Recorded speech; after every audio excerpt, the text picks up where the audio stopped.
May I come in?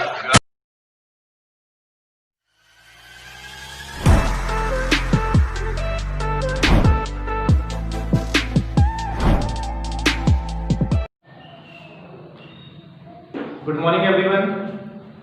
आज मैं फिर एक नए वीडियो के साथ आज आपके सामने प्रेजेंट हुआ हूँ। अभी तक आपने देखा कि हम carbon and its compound chapter number 4 NCERT carbon and its compound के 2 वीडियोस देख चुके हैं, पार्ट 1 पार्ट 2। आज एक तीसरा वीडियो जिसमें कि हम पढ़ेंगे कार्बन एंड इट्स कंपाउंड के अंदर का चेन, ब्रांचेस और उनके रिंग्स कंपाउंड के बारे में, फंक्शनल ग्रुप्स के बारे में और होमोलोगस सीरीज के बारे में। तो आज स्टार्ट करते हैं हम इन टॉपिक्स के साथ। अगर आपको पिछले टॉपिक्स क्लियर नहीं है तो आप मेरा पार्ट 1 और पार्ट 2 देख सकते हैं ताकि ये वीडियो आपको इजीली क्लियर हो जाए। तो इसके लिए हम अब चालू करते हैं आज का टॉपिक्स। इससे पहले कि मैं टॉपिक चालू करूं, मैं आपसे फिर से कहना चाहता हूं कि अगर आपको मेरे वीडियोस पसंद आ रहे हैं तो प्लीज़ लाइक करें, शेयर करें, कमेंट्स करें और सब्सक्राइब करें। तो थैंक यू। मैं स्टार्ट करता हूँ आज का टॉपिक। तो कार्बन एंड इट्स कंपाउंड में chain compound, branches and rings compound को 1 बाय 1 हम स्टडी करेंगे।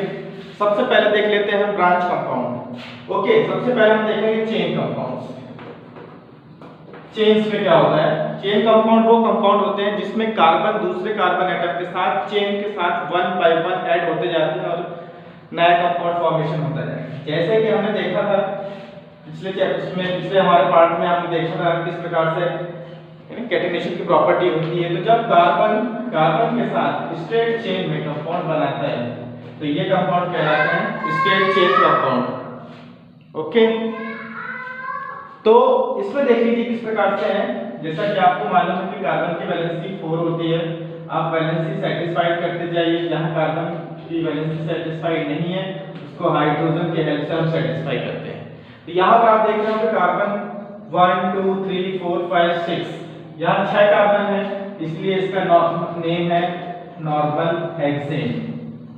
तो ये जो कंपाउंड आप देख रहे हो एक ही चेन में प्रेजेंट है, स्ट्रेट चेन में प्रेजेंट है। तो ये कंपाउंड कहलाएगा चेन कंपाउंड या स्ट्रेट चेन कंपाउंड। दूसरा एग्जांपल के थ्रू हम देख सकते हैं कि 1 2 3 4 5 6 7 8। इसको देख लीजिए, अगर हम CH3 से यहाँ CH2 अप्लाई करते हैं, CH2 से वैलेंसी सेटिस्फाई होती है, यहाँ पर भी CH2, यहाँ पर भी CH2, यहाँ पर भी CH2 और लास्ट में CH3। अब देख लीजिए सभी कार्बन की वैलेंसी सेटिस्फाइड है, 4 4 4 4 4 सभी। तो इसका नाम हम देखते हैं 1 2 3 4 5 6 7 8। 8 कार्बन वाले को बोला जाएगा नॉर्मल ऑक्टेन। और एक प्रकार का एल्केन होता है जो कि सैचुरेटेड कंपाउंड है।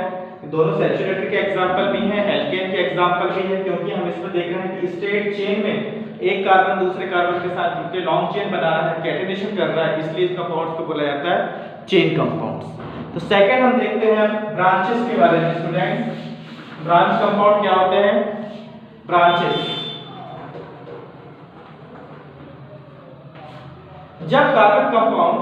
जब कोई भी कार्बन कंपाउंड या कार्बन एटम अपने स्ट्रेट चेन के साथ उसमें कुछ साइड चेन, कुछ ब्रांचेस में निकलती है।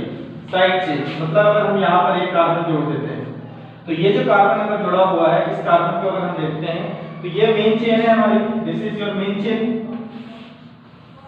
इस चेन के बाहर कुछ चेन निकली हुई है, कुछ कार्बन कंपाउंड अलग से अपनी ब्रांच क्रिएट कर रहे हैं। तो ये वाले कंपाउंड कहलाएंगे branch compound. Branch hydrocarbon, branches organic compound, branch compound. ठीक है, इसको आप सेटिस्फाई कर दीजिए। 3 कार्बन लगेंगे, यहाँ 2 हाइड्रोकार्बन यूज होंगे, 2 हाइड्रोजन यूज होंगे, यहाँ H यूज होगा, यहाँ CH3 यूज होगा, यहाँ तो ये प्रकार के कंपाउंड जिसमें एक स्ट्रेट चेन हो, उसके साथ में कुछ ब्रांचेस में भी कुछ भी alkyl group, methyl group, ethyl propyl group जुड़े हो सकते हैं। तो ये वाले कंपाउंड कहलाते हैं ब्रांच चेन कंपाउंड। इसका नाम आएगा स्टूडेंट्स 1 2 3 4 5 6। ओके, सेकंड पोजीशन पे मिथाइल है स्टूडेंट, तो 2 मिथाइल हेक्टेन, सॉरी हेक्सेन। हेक्सेन है, 6 कार्बन कंपाउंड को हेक्सेन बता चुका हूं मैं आप लोग को पिछले वीडियोस में। तो ये इस कंपाउंड का नाम है। तो ये कंपाउंड आएगा हमारा ब्रांच चेन, इस ब्रांचेस के नाम से, या ब्रांच चेन कंपाउंड के नाम से। नाउ स्टूडेंट्स, अगर हम देखते हैं तीसरा कंपाउंड देख लेते हैं। रिंग कंपाउंड इस प्रकार के प्रेजेंट होते हैं। रिंग कंपाउंड, रिंग्स में किस प्रकार से कंपाउंड प्रेजेंट होते हैं? जब हम कोई भी कार्बन कंपाउंड को इस प्रकार से बनाते हैं कि वो कार्बन की एक रिंग बनाता है, ये 1 2 3 4 5 6 एंड दिस। तो ये कंपाउंड जब साइक्लिक स्ट्रक्चर के रूप में स्टूडेंट प्रेजेंट रहते हैं तो ये कहलाते हैं हमारे, ये कहलाएंगे हमारे रिंग कंपाउंड। तो यहाँ पर एक एग्जांपल हम पढ़ेंगे बेंजीन के बारे में। स्टूडेंट्स बेंजीन, ठीक है, 3 ऑल्टरनेट पोजीशन पे डबल बॉन्ड है, इसका फार्मूला होगा C6H6। ओके, आप सेटिस्फाई कर दीजिए, हर जगह आपको एक एक हाइड्रोजन ऐड करना होगा। हाइड्रोजन हाइड्रोजन सभी कार्बन की वैलेंसी हाइड्रोजन के साथ सेटिस्फाई करने के बाद सभी कार्बन की वैलेंसी कितनी हो गई? 4। तो डियर स्टूडेंट्स, ये किसका एग्जांपल है? रिंग कंपाउंड का। ठीक है, एनसीईआरटी में क्लास 10th के अकॉर्डिंग आपको सिर्फ बेंजीन के बारे में पढ़ना है, जो कि एक साइक्लिक कंपाउंड का एग्जांपल है। इसमें एक कंपाउंड और आता है स्टूडेंट्स रिंग कंपाउंड में, साइक्लोहेक्सेन। 1 2 3 4 5 6 and this. ये हाइड्रोजन कंपाउंड, हाइड्रोजन से अगर हम इसकी वैलेंसी सेटिस्फाई करते हैं 1 2 1 2 1 2 1 2 1 एंड 2। तो ये जो कंपाउंड कहलाता है स्टूडेंट्स, ये कंपाउंड का नाम है साइक्लोहेक्सेन। साइक्लोहेक्सेन, ठीक है स्टूडेंट। तो बेंजीन और साइक्लोहेक्सेन में बहुत डिफरेंस है। ये साइक्लोहेक्सेन है, ये एक बेंजीन कंपाउंड है, यहाँ सिंगल बॉन्ड से प्रेजेंट होते सभी वैलेंसीज, यहाँ पर अल्टरनेट पोजीशन पे डबल बॉन्ड। तो ये साइक्लोहेक्सेन है और ये हमारा बेंजीन कंपाउंड, दोनों ही रिंग कंपाउंड है। देख लीजिए आप, दोनों ही रिंग के रूप में प्रेजेंट है। ये भी बेंजीन है। बेंजीन रिंग को इस प्रकार से भी ड्रॉ किया जा सकता है। अगर आप देखते हैं ये बेंजीन रिंग, इसको इस प्रकार से भी ड्रॉ किया जा सकता है। तो ये 3 कंपाउंड के बारे में अपन ने देखा कि मेन चेन हमारी किस प्रकार से होगी, साइड ब्रांचेस किस प्रकार से प्रेजेंट होगी, और तीसरा रिंग कंपाउंड। ये तीनों के एग्जांपल से हमने समझा है। ठीक है स्टूडेंट्स, इसके बाद अब हम थोड़ा सा आगे फॉरवर्ड करते हैं और एक नया टॉपिक की ओर चलते हैं, functional group. What are functional groups? Okay students, तो फंक्शनल ग्रुप कौन से ग्रुप्स होते हैं? ये वो ग्रुप होते हैं, ये वो एटम होते हैं जो किसी भी कंपाउंड का फंक्शन डिसाइड करते हैं, जो किसी भी कंपाउंड का कैरेक्टर डिसाइड करते हैं, जो किसी कंपाउंड की प्रॉपर्टीज डिसाइड करते हैं। अगर हम किसी भी एग्जांपल से हम उसको समझते हैं, किसी एग्जांपल से किसी भी कंपाउंड को देख लीजिए। अगर हम देखते हैं कि ये हमारा मिथाइल ग्रुप जुड़ा हुआ है OH के साथ, और यही मिथाइल ग्रुप जुड़ा हुआ है COOH के साथ, तो इसमें 2 पार्ट है। आप एक देख रहे हैं, एक एल्काइल पोर्शन है, एल्काइल ग्रुप जुड़ा हुआ है, सेकंड ग्रुप जुड़ा हुआ है, ये फंक्शन। ये जो ग्रुप कहलाता है ये फंक्शनल ग्रुप है। पूरे इस कंपाउंड की प्रॉपर्टी इस फंक्शन पर डिपेंड करती है, ना कि इसके फंक्शन पर। यहाँ पर भी मिथाइल है, यहाँ पर भी मिथाइल है, दिस ग्रुप इज सेम, है ना। ये ग्रुप क्या हुआ? सेम ग्रुप जुड़ा हुआ है। तो क्या प्रॉपर्टी सेम हो जाएंगी? नहीं स्टूडेंट्स, प्रॉपर्टी सेम नहीं होगी। दोनों में आप देख लीजिए, ये जो ग्रुप है ये फंक्शनल ग्रुप है, ये डिफरेंट प्रेजेंट है। तो किसी भी कंपाउंड की प्रॉपर्टीज उसका फंक्शनल ग्रुप डिसाइड करेगा कि वो कैसे बिहेव करेगा। आपको देखना है अल्कोहल, अल्कोहल की प्रॉपर्टीज आप जानते हैं बिल्कुल डिफरेंट है। और ये है विनेगर, ठीक है, इथेनोइक एसिड, विनेगर और एसिटिक एसिड, तीनों नाम है इस कंपाउंड के।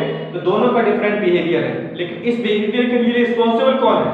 ये वाला पार्ट, नॉट दिस पार्ट। तो ये जो ग्रुप प्रेजेंट रहता है किसी भी एल्काइल ग्रुप के साथ, ये डिसाइड करता है उसकी प्रॉपर्टी, इसलिए इस ग्रुप को बोला जाता है functional group.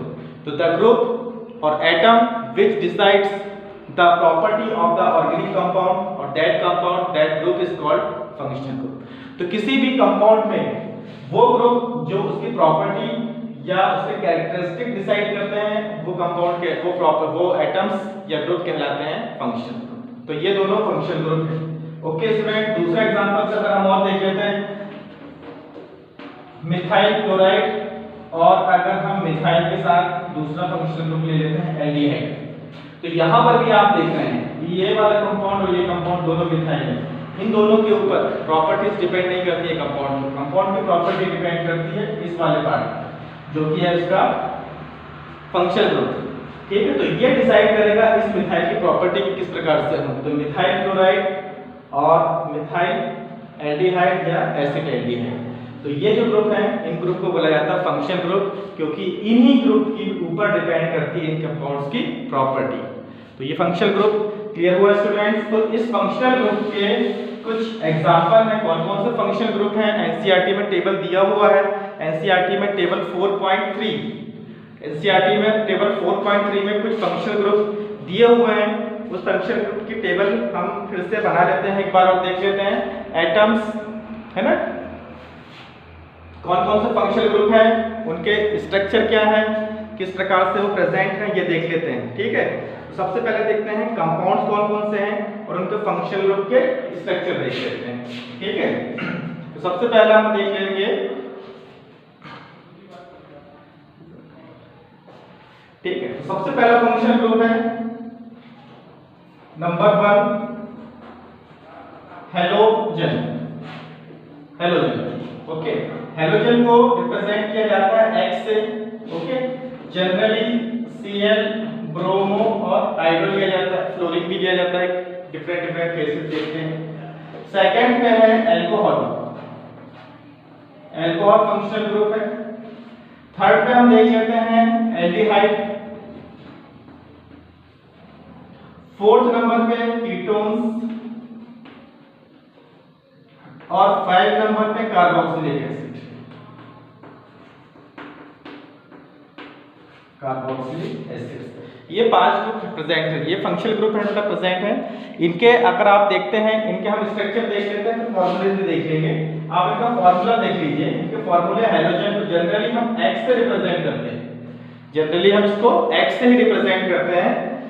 Alcohol, alcohol functional group OH, aldehyde functional group CHO, ketone functional group C, double bond O, ये बीच में लगेगा स्टूडेंट हमेशा फंक्शनल ग्रुप, दोनों साइड पे बैलेंस प्रेजेंट है ताकि ये ऐड हो सके। फिर है कार्बोक्सिलिक एसिड COOH, ये फंक्शनल ग्रुप के स्ट्रक्चर, इसके फंक्शनल ग्रुप है, इनके स्ट्रक्चर में बना देता हूं। तो ये जनरली X लिखा जाएगा, ये OH, तो ये aldehyde functional group C double bond OH, ये वैलेंसी फ्री है ऐड होने के लिए, और ये कीटोन ग्रुप और यहां पर प्रेजेंट है OH, ये फंक्शन। तो ये इसके स्टूडेंट्स स्ट्रक्चर हैं, ये इनके नाम। यहां पर देख लीजिए हेलोजन, अल्कोहल, एल्डिहाइड, कीटोन और कार्बोक्सिलिक एसिड, ये फंक्शनल ग्रुप के स्ट्रक्चर। सभी में आप नोटिस कर रहे हैं कि एक ग्रुप कॉमन है CO, यहां पर भी CO, यहां पर भी CO। स्टूडेंट्स ये कहलाता है कार्बोनिल ग्रुप।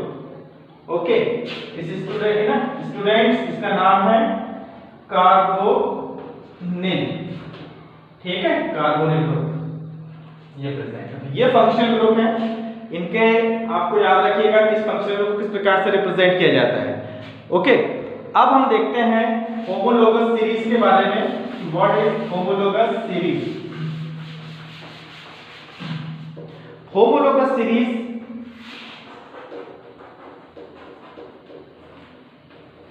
होमोलोगस सीरीज ये एक प्रकार की सीरीज है जो हमने एल्केन एल्कीन एल्काइन में पढ़ी है।